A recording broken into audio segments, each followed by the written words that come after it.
It's Wednesday, October 5th. From inside the WTOP newsroom, this is the DMV Download, brought to you by the men and women of Steamfitters Local 602. Get an estimate and learn more at steamfitters-602.org. Today, Metro's new general manager is cracking down on what's one of the most flagrant violations on the system, fare evasion. Randy Clarke says starting next month, Metro Transit Police will start fining people who jump the turnstiles, go around the gates, and don't tap their card when boarding Metro buses. We talked with NBC4 Transportation reporter Adam Tuss about what difference this could make. I think Metro basically has gotten lax about whether or not they enforce fare policy, and that doesn't just include D.C., that's Virginia and Maryland. Plus, we've got another segment of DMV Dates, pumpkin spiced. Thanks for joining us. I'm Megan Cloherty. And I'm Luke Garrett. Randy Clarke says fare evasion is the number one complaint he hears about when speaking to riders. I went down to the Friendship Heights Metro station this morning to talk to riders about what they think about people not paying their fare. I feel it's unfair for those people to jump without paying anything, We have to pay. Practically everyone I talked to agreed that fare evasion, isn't fair. But how to solve the problem? That's where people had different ideas. Andrea, who works at a Whole Foods, says she likes the idea of fining those who don't pay. They're going to take the Metro, they have to pay for it. They have to learn their lesson. And I feel like that's good. I feel like that is good. And Tamina from D.C. agrees, but she's worried that enforcement will get too strict. It will make a difference, but I also don't want them to get too harsh where they hand people over to police and things like that. But some don't know if fining people is the best idea. Zach, a D.C. high schooler, says fines really weren't needed. I just don't know how necessary that is. It's only like $1 or $2 to get on the ride, so I think there should be exceptions. And we know Metro could definitely use the lost revenue, but how will they enforce it, and will it really make a difference? For that, we turn to NBC4 Transportation reporter Adam Tuss. Adam, let's start with the basics. Clarke is talking about fining riders who don't pay. Can you tell us, when would this start? How much would it be? Yeah, so basically, there are different rules for the different jurisdictions. So in the district, the fine would be essentially $50. In Virginia and Maryland, the fine would be $100 for those who are caught fare evading.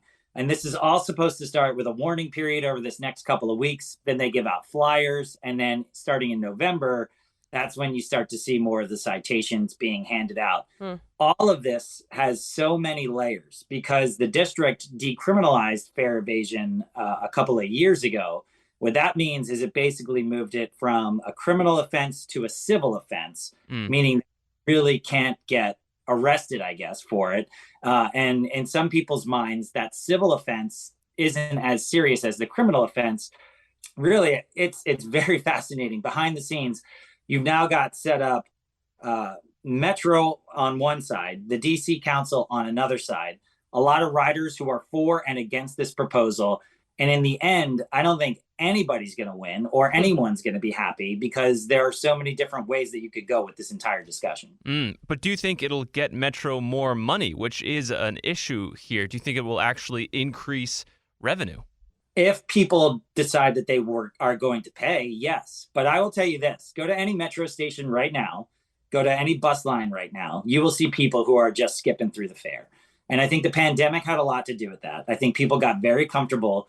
And a lot of people will tweet, and say, well, why isn't the station manager stepping in? Why isn't the bus operator doing something? Right. They're told not to do anything because they don't want to get them involved in a physical confrontation, which is something that has happened in the past for Metro. We have documented some really awful stories.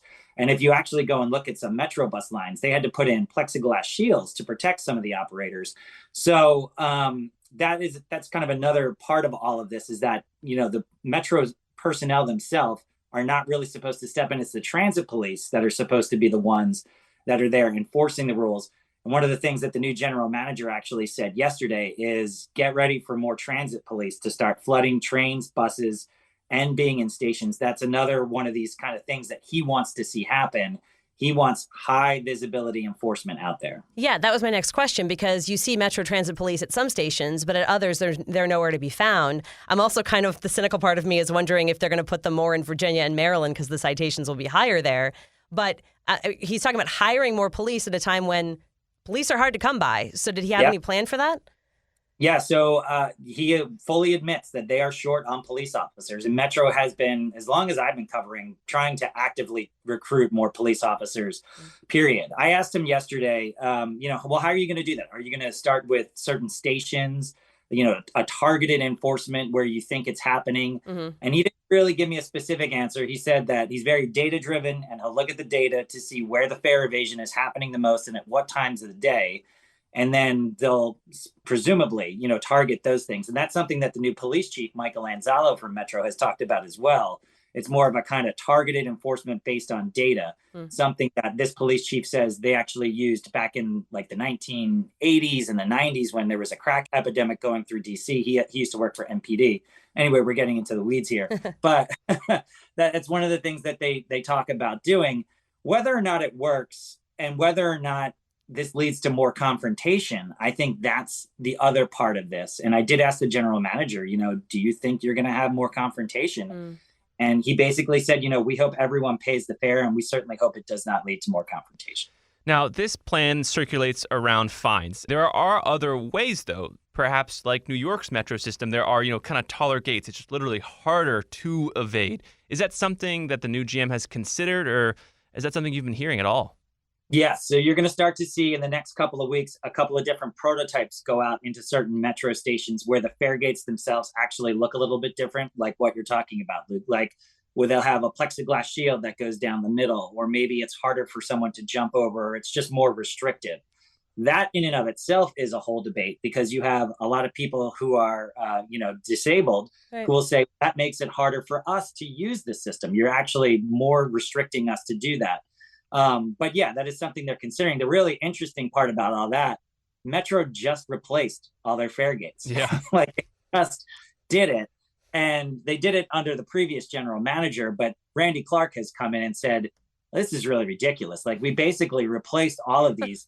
It's actually easier to jump over these fare gates. It does nothing but beep at you, and it just records the fare evasion. So his thing, and we kind of heard this secondhand when he first took over, it's one of the first things that he noticed. He wasn't happy with the way these fare gates are set up right now. And yeah, they're going to look at some new prototypes. If you go to other places like you talked about, like San Francisco or even New York City, you will see that they have the more restrictive gates. I didn't realize that the actual turnstiles record that you haven't paid. So if it moves in any way but it doesn't get a fare, it records that. I was wondering how they're going to know how many people are fare evading. Yes, so the new gates, if you go back to some of the reporting that I've done, or if you see anybody do it, you'll see that it turns red if someone steps through it or jumps over it, and then it beeps. Okay. Well, those are recording the fare evasion as it's happening. Now, none of this, we really haven't talked about the bus much. The bus is seeing a tremendous amount of fare evasion. We did a story the other day where one bus line, just one, the X2 bus line, which runs between Lafayette Square downtown and the Minnesota Avenue Metro Station. Last calendar year, 2021, that one single bus line had over 914,000 reported fare evasions.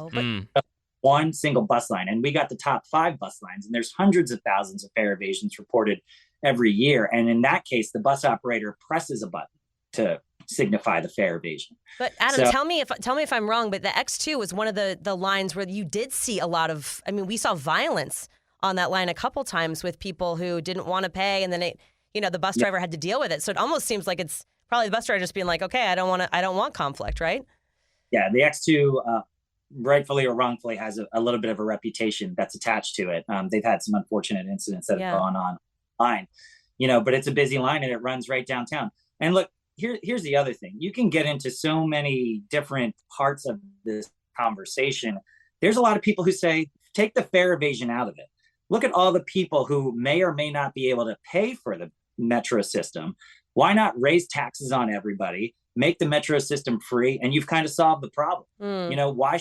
Why should people who don't have the ability to pay, be punished because they can't, pay? And a lot of people will argue that metro should be a public service, like a utility. It should just be there for you when you need it. So there are so many different aspects to just paying your fare. It gets really interesting. And a halfway step towards that kind of direction is this idea proposed in front of the D.C. Council, where they're saying they might give, D.C. residents $100, there's going to be no fare evasion there if you have $100. Yeah, but it also goes back to like the, giving students a certain fare. Right. Giving, you have so many specialized groups and specialized programs. That goes to the tax point. I mean, why not just, tax Totally. everybody and then everybody can use it? It's a good idea. Right. Well, the district says that the way that they would pay for that, and this is Councilmember Charles Allen's bill, it's called Metro for All. Yeah, they would give you $100 a month on a smart trip card, every DC resident. Whether or not you use that 100 every year, at the beginning of the month, it would go back up to 100. You would never be able to go over $100. But essentially, that would make, you would think, Metro free for so many people. And they say that would come from two sources of revenue, both a surplus from the budget, and then I don't really understand this one, but it's been told to me, an anticipated surplus. So money they think they're going to get. But to me, that's money that's not there yet. So I think you have to figure out how to fund that. And what struck me when I was just talking to riders this morning was I was talking to this guy named Zach, and he's a high schooler in D.C., and he tells me that most of his friends, most of them, do not pay for their rides on Metro. Like, all of them jump the gates. And I know a lot of people I probably know more people who jump the gates than people that pay for them. Especially at my age, like in high school, everyone jumps the gates. So is the issue here just the ease? Making it less easier? Is that what's happening with Metro right now? I think if these new fare gates come online, you're going to see that we really get into a really interesting place here. It's going to be people trying to hop over it. It's going to be much more confrontational. It's going to be it's going to change the way things are going. But to answer your question, I think over the pandemic period here, I think Metro basically has gotten lax about whether or not they enforce fare policy. And that doesn't just include DC. That's Virginia and Maryland. Look, I was just out today on the Silver Line, and I saw tons of people who just jumped right over the gate and nothing was happening. So I think what this general manager is trying to do is he's saying, look, there is a certain portion out there that feel like if I'm paying, why are you not paying? And he's trying to make this fair for all. So whether or not this works, whether or not this backfires, I have no idea. I just know that it's one of the biggest issues that I hear about. The general manager says it's one of the biggest issues that he hears about, and he's trying to do something about it. I'm wondering why you think Clarke is tackling this issue of fare evasion now. I mean, there's arguably bigger fish to fry with the safety issues that Metro has had in the past. We've got the Silver Line coming back online. It seems like the timing of this is a little odd. Is it just about money, do you think? So he says that Metro is losing about $40 million a year because of fare evasion.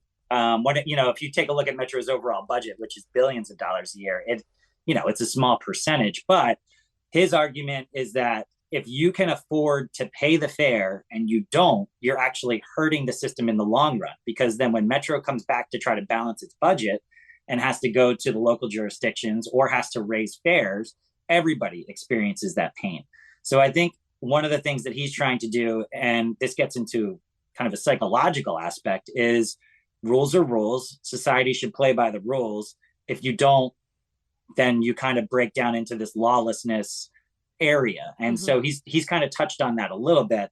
I think he basically doesn't like the level of fare evasion that he's seeing right now, and he wants to make it fair for everybody. And it's possible that this campaign is possibly more of and you noted this, psychological, might just be notifying, hey, we are now looking at this, and we'll see if that makes a difference. It might not. It might make no difference, but people might say, oh, maybe I have to think twice before I do this. Behavior changes, yeah. Yeah. And listen, they've printed up flyers. They're going to take the step of putting more police officers. But then here's another layer. How much is it going to cost to either make adjustments to the fare gates and put police there in terms of overtime, or is it the $40 million you're losing? Does that work out? So these are questions I don't have the answer to, but I'm not the general manager of Metro. And so back to the Silver Line, you got an exclusive tour today and got a ride to Dulles Airport. First of all, I want to hear about that. And what did Clarke say about the projected timeline? Are we still looking around Thanksgiving for everything to roll out here? Hopefully sooner. Yeah, the people that I've been talking to have been saying, Halloween time frame, maybe first week of November-ish. That's kind of what we're looking at. First of all, it was very cool. I'm a super transit nerd, right? So to have been at the original meeting where they, drew up the station at Dulles International Airport and what it was going to look like, And then today to actually ride the train in there and see, the terminal appearing before your eyes and being able to get off the train. Like for me, very cool moment, almost like put a fine point on it because I've covered it so long. Yeah. Wow. That was very cool. And I do think it's going to change people's experience. Look, on the weekend, Metro's $2 right now. So think about if you are downtown in DC and you have a flight out of Dulles, are you going to spend $40, $50 on an Uber, or are you going to take a $2 Metro ride? It's pretty far, but it's still going to get you there. So I think this will change a little bit of the landscape. And one of the things that Dulles Airport has been trying to do is increase its domestic capacity as it is. So this kind of goes hand in hand with that. The time frame, there's a couple of things that are sticking points there. Metro's safety watchdog, the Washington Metro Rail Safety Commission, has to safety certify the project. So basically, they have to go in there and make sure that everything is working the right way. That's why you're starting to see simulated service right now. They're running trains back and forth right now just to make sure everything is okay. From what I understand, there's still some loose ends to tie up there. And then there's another issue of trains. And this is where the 7000 series is rearing its ugly head again. Because if Metros, think about this, they're expanding their system, right? Well, if you're going to expand your system, you need more trains. Right. But guess where the trains are? Still on the sideline because they haven't been cleared to come back into service. And at a time where Metro riders are trying to come back and more offices are coming back and you're starting to hear about crowding on the Red Line again, will they be able to open the Silver Line if they don't have enough trains to carry the capacity? It's really kind of an interesting, it's all kind of coming back together. And if Metro really wants to get riders back and get its system back up and running again, they're going to need to get those 7000 series back on the tracks. And you were with the new GM, Randy Clarke. Is he apprehensive? Is he hopeful? Does he still have all that huge energy he had coming in? Where's he at? What's his vibe? This guy's got big energy. I don't know if I've ever seen. I've never seen a general manager with his energy. He really does. Now, will that fade? I don't know. I thought it was going to fade after the first week, but he's still going. So, he's excited about it. I think that he has inherited a host of issues that he really needs to deal with. But if you talk to him, he's really interesting because he will tell you over and over again, he's not interested in looking at the past, right? The past is the past. He wants to focus on what can happen in the future and what he can do. And he talks an awful lot about public service. And that's something that I'm not sure, while every other general manager, of course, that's why they're there. We're there to serve the public and help people get around. And there's a whole bunch of stuff that goes with that. I'm not sure I've ever heard them talk about it to the level that Randy Clarke talks about it. And he does seem to enjoy public service. So if you're going to be in this realm and capacity, then you really should like helping out people. And I think he does have that going for him. If you like a problem and you like helping out people, Metro's the spot for you. I call Metro the gift that keeps on giving. It's definitely that. And we know you'll be covering it. Adam Tuss, NBC4's transportation reporter. Thanks so much for your time and your expertise on this. Thank you, guys. And after the break, if you're pumpkin spiced out, well, too bad. Luke Garrett says he has a DMV date planned for you that involves the ever-present fall trend. Backed by the experience of its hardworking members, Steamfitters Local 602 is ready to take on your next commercial, heating, cooling, HVAC, or refrigeration project. Steamfitters Local 602 adds value to our community through its partnerships with local contractors and building owners, all while keeping the focus on improving the lives of its members and their families throughout the DMV. For work that's on time and on budget, go to steamfitters-602.org to schedule your next project. That's steamfitters-602.org.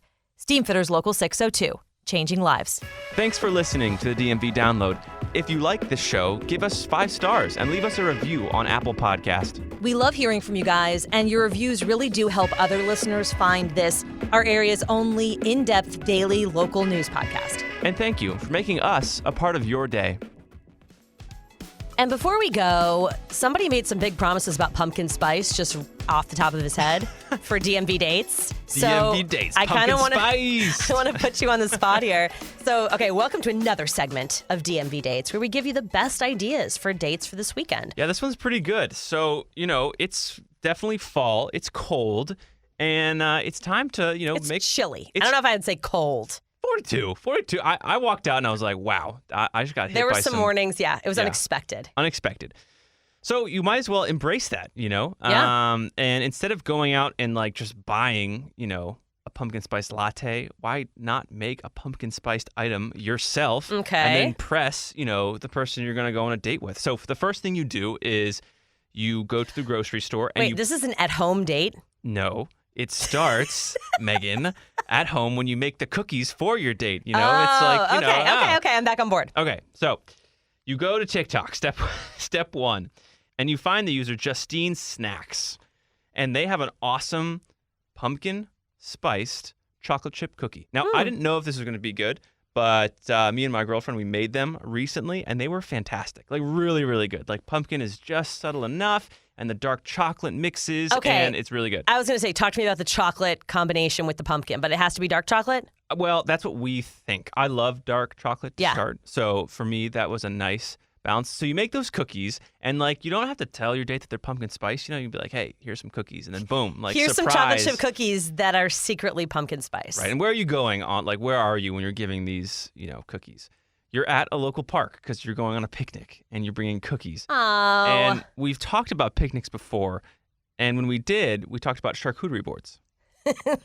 Wait, I have a cold. You can't make me laugh because I'm going to start coughing. But I remember you didn't know what a charcuterie board was. Right. Yeah, and I made a little guide for anyone who needs it. But with your cookies, you're also going to bring something that's become very popular on TikTok, which is butter boards. Have you heard of butter boards? I have seen this. Yes. Yes. So, what makes a great sauce for cookies? Butter. So you're going to take your softened butter. You're going to take a board and you're going to make little florets. I'm shaking my head. The butter, on this board, and you're going to put some cinnamon. You're going to put some brown sugar. You're going to put some, good spices on the butter, and then you're going to dip either bread or your nice cookies. Honestly, put pumpkin spice on your butter board. Yeah. And you have a nice kind of funny butter. TikTok influencer date. So wow. That's my pumpkin you really spice went for date. it. Yeah, I dove in on the pumpkin spice. Okay, I'm going to do a little more traditional date. My date is around Tacoma Park. It is the Down in the Reeds Festival. It's a day-long fall music festival. Whoa. It's free. What? I know. You have to RSVP that you're going, but then you can just walk in. So it's at the old Walter Reed campus, so not in Bethesda. Don't go there because there's no music there. Go to the old one, which is on Georgia Avenue Northwest, about a 15-minute walk from the metro station at Tacoma Park. You have two options here. First option is you get off the metro, you have a little breakfast at Busboys and Poets. Oh, solid. 11-ish, like a brunch situation. Mm-hmm. And then you walk over to the festival, and they're going to have food trucks and all that sort of stuff, but you kind of get a good base, right?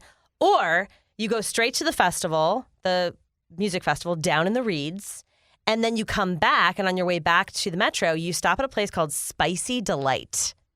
Whoa. You want to know more? Yeah. I know you do. I can see by your complete interest on your face. Okay, it's a Jamaican restaurant. It has 1 million great reviews. Whoa. Everyone's obsessed with this kind of hole-in-the-wall place. And they say to either get the jerk chicken or the curry chicken. And you just kind of hang out, have a great end to your date. That sounds really delicious. Jump back on the metro. Wow. I like your date idea better than mine. If you don't want to get butter all over your hands and you want to see some music, go with my date. Dang. Well, that'll do it for us today on the DMV Download. You know when you're beaten. This show is brought to you by Steamfitters Local 602. Our managing editor is Craig Schwab, and our music is by Real World. Leave us a review and rate our show if you get the chance I don't know why I'm saying this weekend. You could. This weekend's a fine time to rate our show. You could this weekend, or you could, now. Also, we're on social media every day, sharing stuff from behind the scenes. And if you want to be a VIP listener, go to dmvdownload.com. This podcast is made possible by WTOP News. Listen on 103.5 FM in the D.C. area, 107.7 FM in Virginia, 103.9 FM in Frederick, Maryland, online at WTOP.com and on the WTOP News app. Have a great night, and we'll see you tomorrow.